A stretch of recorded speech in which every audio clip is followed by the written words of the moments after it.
Hello and welcome to today's video. In today's video I'm going to be discussing the role of women in religious cults and how religious cults make use of women. I'm interested in religious cults because I read a book when I was a child that was a children's book, a spy novel that was based in a religious cult, and I find religious cults quite interesting, especially in terms of political tactics and recruiting tactics. Recruitment. Women are very useful to religious cults in terms of recruitment. This is for obvious reasons. I mean, if I allow you some time to think, why do you think women would be useful to religious cults for recruitment purposes? Family.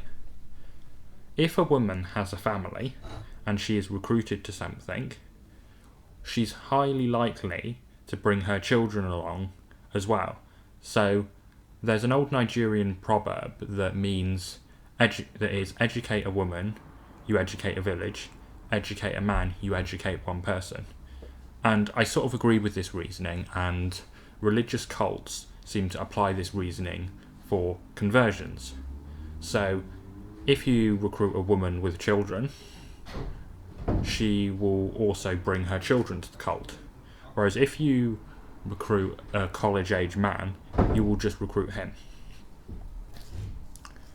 What's interesting here is religious cults are normally pretty good at converting women with children, either because they're bored, lonely, or maybe they're recently divorced. So women are very good at recruiting other women because other women are naturally more trusting of, you guessed it, other women. I'm going to expand on the other woman point, but women are very good at recruiting each other. This is quite good because, especially if you're a member of a religious cult, because if a woman tries to recruit another woman, what happens is there's not necessarily, unless they already know each other, a trust barrier, because women seem to have a very strong in-group preference. So using women to recruit other women is quite a clever tactic, because if you get a man to try and recruit some woman to join a religious cult, that woman is going to be naturally suspicious of that man, whereas the same is not necessarily true for women. Young men. When people normally join religious cults, it's normally at a time in their life where they're in crisis. So it's quite common for religious cults to recruit newly divorced mothers, newly divorced men, and also college students, young men. This is because normally when it comes to college students, they're normally quite homesick, and oftentimes it's harder for young men to make new friends than it is women. So in any university town and village or other populated area with the university in it, you probably have lots of young men who are quite vulnerable to being recruited by a religious cult. So normally religious cults will have open evenings where there'll be some kind of fun activity, and normally what happens is young men who go to these open evenings are normally doing an activity with what is normally quite attractive and quite kind women. What this does is it associates you with, or it makes you associate all the positive social emotions with the event and the religious cult. So over time it's quite easy to recruit a young man, especially if they're lonely, into joining a religious cult, especially if women are used to encourage that man to feel positive emotions with the religious cult. Public relations. Women are pretty good at public relations as well, because especially if a woman is the face of something, especially if it's a young, hot, bubbly, nice woman, it normally leads to better publicity because young women are naturally attractive, both physically and emotionally.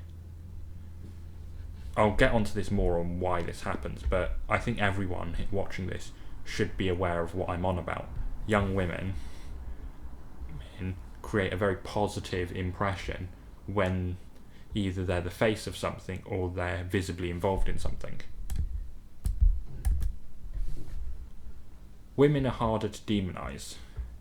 This is why they're so good for public relations purposes. If you've got a group of nice women who are at the face of a religious cult, it's very hard to demonise the cult because people normally don't like to demonise women as much. It happens, but it's much rarer for a woman to be demonised in the press than it will be for a man. Women are very good at enforcement as well as recruitment and public relations. The main reason for this is because women have a wider range of enforcement tools than men do. So, in terms of enforcement, a man can use violence, or the threat of violence, or something physical. Doesn't have to be violence. I mean, most men discipline their children without hitting them these days. But most male enforcement tactics are based on violence or something in the physical realm.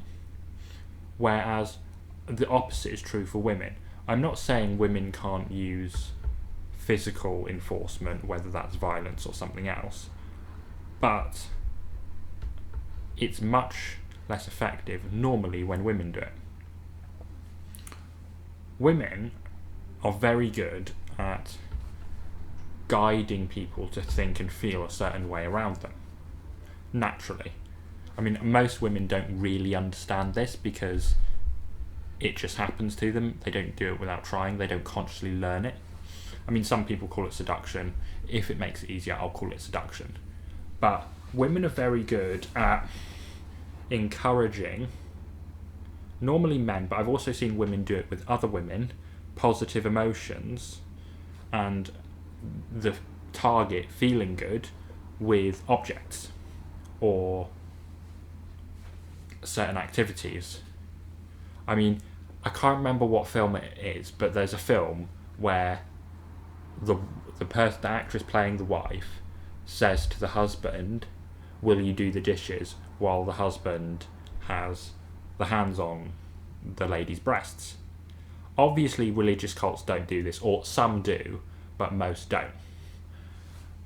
But what I'm getting at with this analogy is women are really good at associating positive emotions with something that a man ordinarily wouldn't want to do. So we'll go back to a religious cult or the volleyball example. If you're playing volleyball with hot girls and you're lonely and that's a religious cult activities night, you're going to want to come back because you're going to associate the feel-good emotions with that religious cult. The same also happens with enforcement of ideas. So let's say a religious cult thinks that aliens are coming to save the members of the religious cult and then they're going to blow up the world. I mean, there are cults that believe that. Normally, what those cults will do is they'll try and raise money, they'll have the cult members go to work and engage in other fundraising activities, which can be quite boring.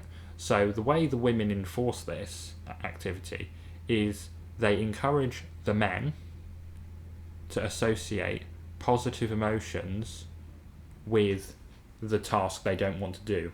We'll stick on the fundraising example. That's quite a sophisticated form of enforcement because you're essentially making someone want to do something they don't want to do, and it's something that women are quite good at. But in terms of enforcing ideas, the same is also true.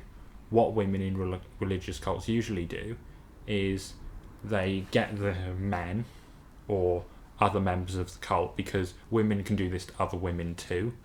and it's quite effective when women do it to other women as well. So what the women will do is they'll associate positive emotions with certain ideas the cult have, which if they were presented in a raw way or in a way that isn't emotionally manipulative, most people might find those ideas repulsive. When it comes to it, women naturally do this. So in a religious cult scenario, there'll usually be a couple of men at the top who are guiding this, which is probably because men who learn how to sell things, whether it's a religious cult or whether it's something else, tend to be quite good with women as well, for reasons I won't go into, but generally your salesmen tend to be quite good with women. I think that's because if you look at the PA stuff, pickup artistry, a lot of it is basically creating a sales funnel for women. So I imagine people in sales are normally, and from my own experience too, pretty good with women. What can the Sensible Centre learn from the techniques that religious cults uses? Quite a lot, in fact. In terms of propaganda and propagating the ideas of the Sensible Centre, it would be quite good if the Sensible Centre could have open in-person events that sensible centrist ideas were associated with fun. I'm obviously not suggesting pimping out sensibly centrist women for emotional manipulation of the general public. No, I'm not suggesting that. But if Sensible Centre were to have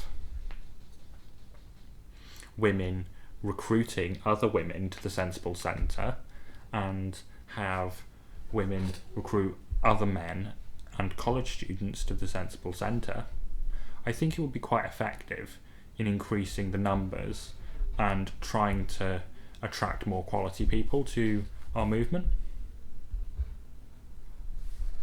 That's all from me. Thank you very much for watching. Please check out my locals page and other things that I'll link in the description.